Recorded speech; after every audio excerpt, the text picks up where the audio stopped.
Hey YouTube, what's stacking? We're getting right to the video today. Topic: junk silver. Constitutional silver.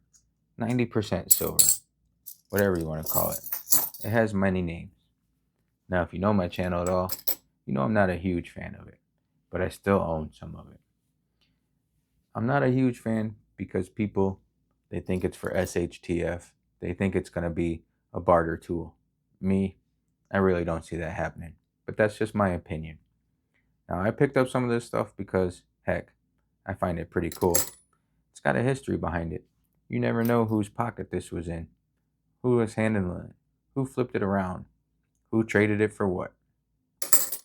But I recently picked up a piece, and I know where it was for a little bit of time.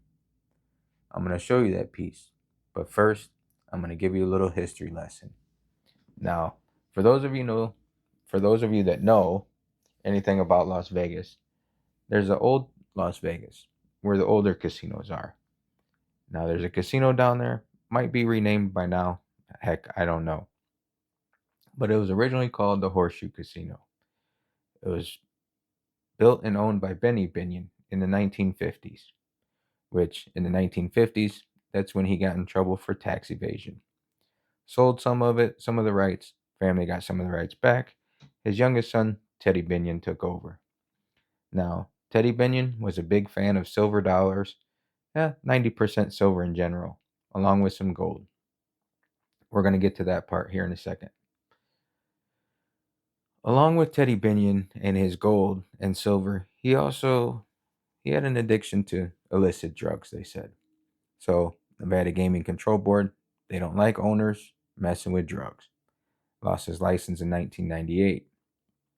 Now, in losing his license in 1998, he had to move his silver hoard. Now, like I said, he liked his 90% silver. He had roughly 46,000 pounds, not troy ounces. We're talking 46,000 pounds of silver. Where else do you keep that silver? Well, you keep it in your casino's vault until you lose your license. Once he lost his license, he had to get it out of there. Now, in getting it out of there, he hired one of his friends, Richard Tabish, to help him move it. Richard Tabish had a trucking company, so he figured no better person to help him move it. Where was he going to move it? Well, he bought an empty lot in Pahrump, Nevada, which is roughly 45 minutes from Las Vegas.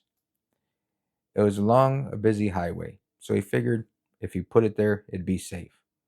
He dug a 12-foot hole and put a safe in that 12-foot hole.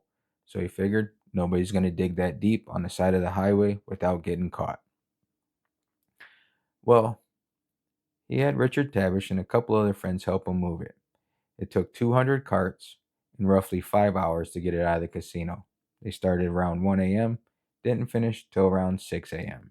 Roughly about 2 months later, mysteriously, he was found deceased in his house, face up on the floor. They initially thought it was an overdose, which, long story short, come to find out, his topless dancing girlfriend and Richard Tabish were convicted of his murder. Now, these two were said to be romantically involved. Before they were convicted of murder, Richard Tabish and roughly 4 other men dug up Teddy Binion's silver from that empty lot in Pahrump, Nevada. Now, they took many trucks and many dump trucks. They had dump trucks to haul this silver out of there. How would you like to have dump trucks full of silver?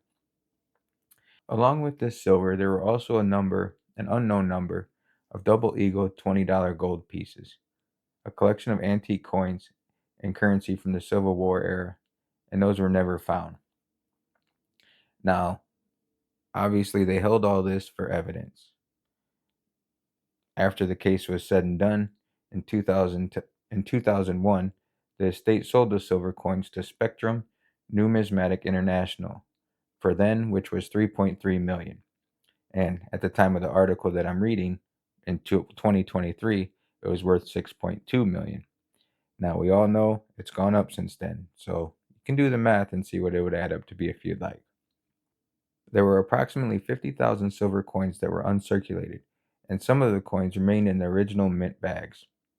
Now, in 2002, the coins were marketed by the company for between $50 to $10,000. The coins were certified in coin slabs by the Numismatic Guarantee Company, NGC.